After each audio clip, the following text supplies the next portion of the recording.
This video explains the types of outputs found in fixed gas detectors. But also see our video on positioning gas detectors and our other video about hazardous zones. The simplest type of output found in many fixed gas detectors is the relay. Relays act like simple switches, allowing extractor fans, sounders, or alarm beacons to be switched on when gas reaches a specific level.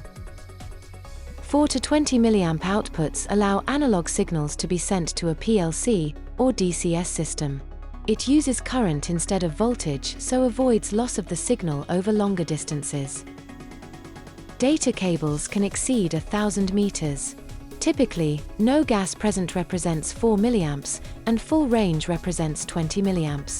The 4 mA just confirms that the wire is still connected. If the signal drops below this level, a fault condition is raised. HART is an option that works in conjunction with 4 to 20 mA.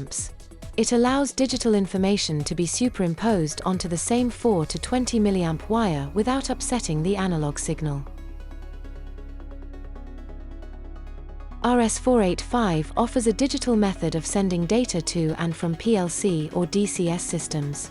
It also allows multiple devices to use the same data cable, as each device has a unique address. Modbus, Profibus, and others are simply different formats of packaging data. RS485 data cable can exceed 1,000 meters. If you need help or advice on choosing which outputs are most suitable for your application, we can help.